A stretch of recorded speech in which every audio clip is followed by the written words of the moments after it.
Is the world not dark enough for you? Well, good news, it absolutely really is. And if you'd like to know more about all the horrible things that humans have been doing to each other since time immemorial, well, please check out my new channel, Into the Shadows. From landmines to penal colonies to horrific diseases. If it's, well, horrible, we cover it. Check it out through the link in the description below or search for Into the Shadows. I hope to see you there. And now today's video.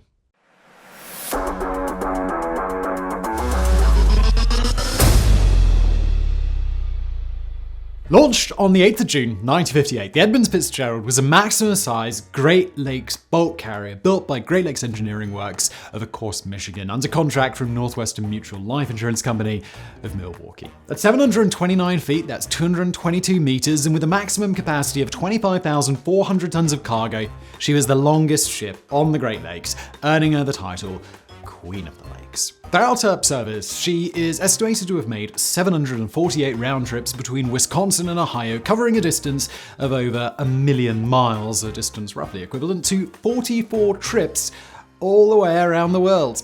So, what could have possibly led to such a reliable ship vanishing so quickly beneath the waves on that fateful night of the 10th of October, 1975? Unfortunately, due to the loss of all 29 crew members, nobody really knows what happened to the Edmund Fitzgerald. So I really hope you enjoyed today. Just joking, let's get into the theories. Many theories have been postulated, and these range from Bermuda Triangle-style conspiracy theories and attempted alien abductions through to willful negligence and overdue repairs on the part of the Coast Guard and the ship's operators. Aliens might be more exciting, but maintenance a lot more likely, as we will see. Here, we're going to explore the one theory that has the most supporting evidence. It's widely believed that a combination of poor weather forecasting, inaccurate navigational charts, and a lack of safety equipment were all major contributing factors in sinking the ship. These, coupled with the fact that the Coast Guard had, on 3 separate occasions, increased the amount of weight that the ship was allowed to carry, reaching a point where the fully loaded ship sat 3.5 feet lower in the water than the original designs allowed.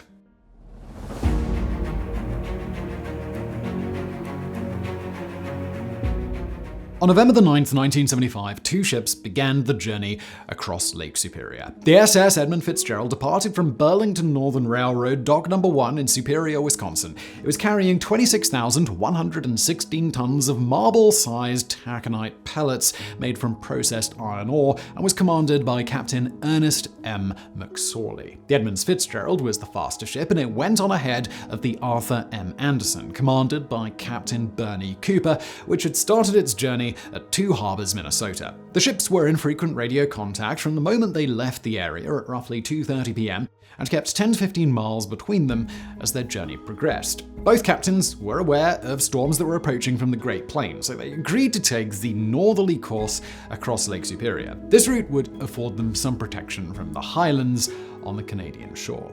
However, throughout the day, the conditions continued to deteriorate. At 7 p.m., gale warnings were issued, and these were upgraded to storm warnings early on the morning of November the 10th. Conditions were bad, with winds reaching speeds of 50 knots, or about 58 miles per hour, and wave heights reaching 16 feet, or 4.7 meters.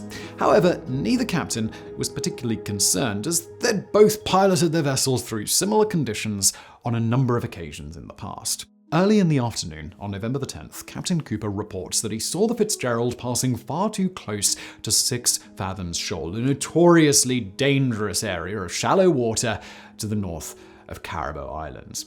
Okay, so it's at this point that several researchers believe the Fitzgerald sustained serious damage to her hull. At 3:30 p.m. that afternoon, Captain McSorley radioed Captain Cooper and said, "Anderson, this is the Fitzgerald. I have a fence rail down, 2 vents lost or damaged, and a list. I'm checking down. Will you stay by me till I get to Whitefish?" McSorley was checking down his speed, which allowed the Anderson to close the distance for safety. Captain Cooper asked McSorley if he had his pumps going, and McSorley said, "Yes, both of them." Throughout the afternoon, the 2 ships exchanged several more radio messages, but it appears that they were only to discuss navigational data. There are no further reports of trouble until about 6:55 p.m. when Captain Cooper reports that the Anderson was hit by a wave large enough to drive the stern of the boat underwater. This was followed by another wave of similar size. Captain Cooper reports that he watched these two waves head down the lake towards Fitzgerald, and he believes that they were the two that caused the ship to go under. At about 7:10, Morgan Clark, the first mate aboard the Anderson, spoke to the Fitzgerald via radio one last time. Fitzgerald, this is the Anderson. Have you checked down? The reply came. Yes, we have. Then the Anderson. Fitzgerald, we're about 10 miles behind you and gaining at about 1.5 miles per hour. Fitzgerald, there is a target 90 miles ahead of us, so the target would be 9 miles on ahead of you. Well, answered Captain McSorley, am I going to clear? Yes, he is going past to the west of you. Well, fine, came the reply. By the way, Fitzgerald, how are you making out with your problems? Asked Clark. Fitzgerald replied, we're holding our own. Okay, fine, I'll be talking to you later. And with that, Clark signed off. At about 7:15 p.m., the Fitzgerald vanished from radar for the final time. Captain Cooper attempted to contact them at 7:22 p.m. and received no response. He then immediately contacted other ships in the area to find out whether they had seen or heard from the Fitzgerald, and after receiving no positive response, immediately contacted the Coast Guard to express his concerns. The official Coast Guard search started at 8 p.m. At 9 p.m., the Coast Guard contacted Captain Cooper again and asked him if he would consider leaving the safety of Whitefish Bay and heading back out to search for the Fitzgerald. Reluctantly, he agreed, and with mounting trepidation, he and his crew battled the remainder of the storm and eventually located 2 lifeboats and some debris, but no survivors.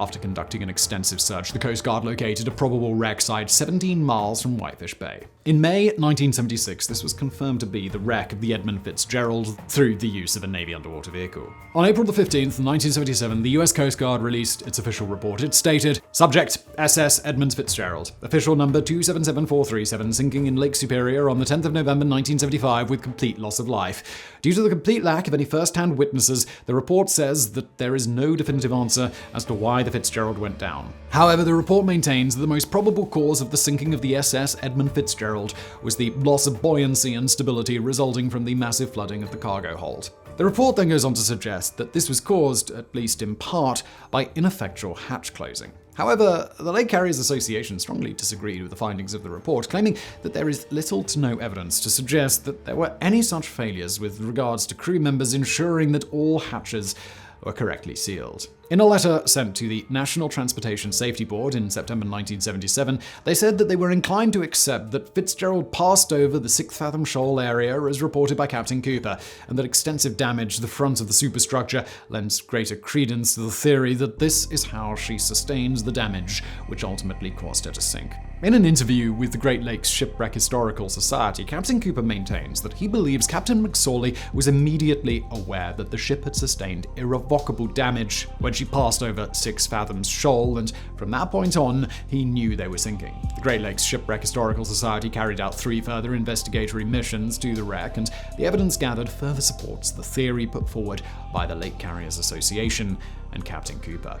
The story of the Fitzgerald continues to fascinate people to this day. Several books have been written on the subject, and there was even a song released by the artist Gordon Lightfoot, which was a giant hit in the United States. However, as the location of the wreck is now registered as an official gravesite, it's highly unlikely that any further investigations will be carried out.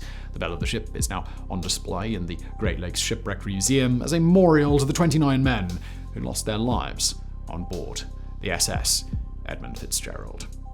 So I really hope you found this video interesting. If you did, please do hit that thumbs up button below. Don't forget to subscribe, and as always, thank you for watching.